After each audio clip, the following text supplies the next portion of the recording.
On parle aussi beaucoup de la violence, mais pas qu'à l'école, dans violence de rue, violence, on dit dans les banlieues chaudes, au moment où elles chauffent. En fait, dans ces banlieues, les gens vivent tranquillement comme ailleurs, ont des problèmes, les résolvent, se rencontrent.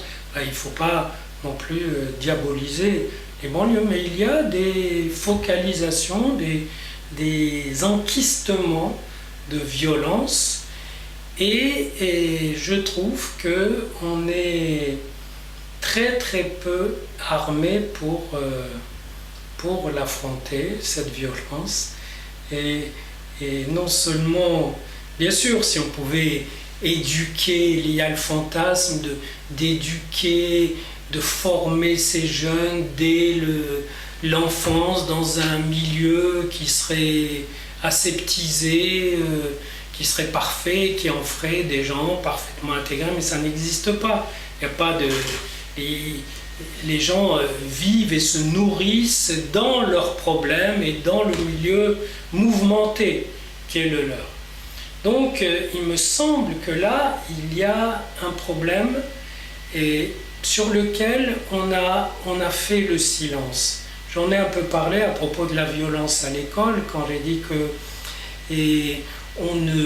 on n'a pas fait connaissance vraiment avec ces jeunes et leurs parents issus, avec ces familles issues de l'immigration, avec toute cette population qu'on a pensé intégrée par des mesures formelles, administratives, mais qui, on dit, eh oui, le reste n'a pas bien suivi, il y a eu des... Mais non, c'est que le reste ne pouvait pas suivre, malgré tout l'argent qu'on peut donner à tous ces gens qui veulent quadriller ces jeunes, etc. Je pense que le problème est beaucoup plus profond et je dirais que cette violence des banlieues, elle va rester longtemps le symptôme, le signe d'un silence convenu, d'un silence, je dirais, bon, quand j'ai travaillé sur les groupes, j'ai dit que le groupe, c'est un ensemble de gens décidés à se taire sur la même chose. Donc décidés à faire silence sur un... Et là, on fait silence sur un certain problème qui est justement le contact, le vrai dialogue entre ces cultures, entre cette culture et la culture occidentale, française, à laquelle elle est appelée à s'intégrer. Et on s'aperçoit que ce qu'on lance pour résoudre, on dit dialogue des cultures, coexistence des cultures. Le problème, c'est que les cultures, ce n'est pas des vases qu'on pose l'un à côté de l'autre.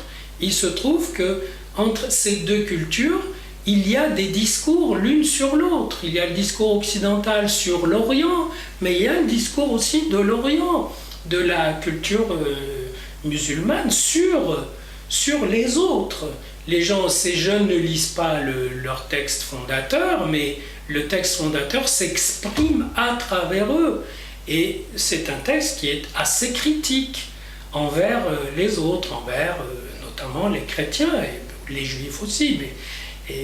Et donc, ils sont en quelque sorte pris entre une sorte de fidélité à une culture qu'eux-mêmes ils ne connaissent pas, mais qui parle à travers eux des autres, qu'ils sont des autres, c'est-à-dire des Européens, des Français, qu'ils sont amenés à aborder forcément de façon agressive. Je parle de ces jeunes quand ils sont agressifs. Et cette agressivité vient de ce qu'on ne peut pas s'expliquer sur ce capital culturel en tant qu'il s'exprime sur l'Occident, à l'époque on disait la chrétienté, mais ce n'est pas une affaire de religion, c'est une affaire de culture. Et donc, il me semble qu'on va payer quelque temps la solution facile qui a été choisie, qui est de dire on n'en parle pas. ça va se régler tout seul, petit à petit, et on s'aperçoit qu'on a devant soi des jeunes qui sont habités par une violence, même quand ils ne sont pas manipulés par des intégristes ou même parfois par des mouvements intégristes très radicaux, même quand ils sont simplement eux-mêmes, ils sont habités par une violence qui vient de loin parce qu'elle a un message agressif à formuler qui ne se justifie pas que par le colonialisme, c'est pas une vengeance du fait que leurs parents ont été colonisés, humiliés, etc. C'est une violence qui vient de plus loin. Et ce dialogue identitaire, cet entre deux identités, a été un petit peu passé à l'as, passé sous silence, avec l'idée de la diversité, c'est-à-dire, ben oui, il y a une identité, il y a une autre, comme si elle n'avait pas déjà une histoire originelle qui était restée inconsciente et qui vient se défouler avec, à mesure que l'histoire déplie les voiles et ouvre les présences et les mouvements. Et de la sorte, les approches idéologiques de ces questions sont absolument détestables. J'ai lu l'autre jour sous la plume d'un philosophe et très connu mais qu'est-ce que c'est les immigrés sont venus nettoyer notre merde. Alors, on ne va pas faire des manières, mais personne ne fait des manières, et ils ne sont pas venus nettoyer la merde de l'Occident, ils sont venus essayer d'améliorer leur situation dans un rapport de travail qui, comme tout rapport de travail, comporte du profit et de l'exploitation pour les uns et les autres.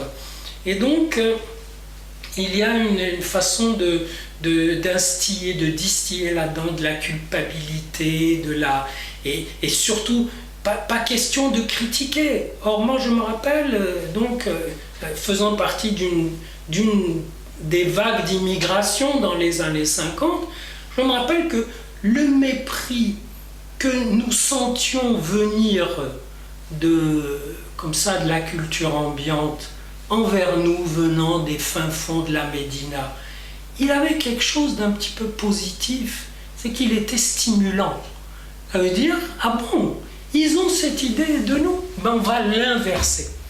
Et ces jeunes, non seulement ils n'ont rien à inverser, ils n'ont pas les moyens, la capacité, le moyen d'acquérir les capacités d'inverser quoi que ce soit, mais ils sont les purs symptômes explosifs d'un silence.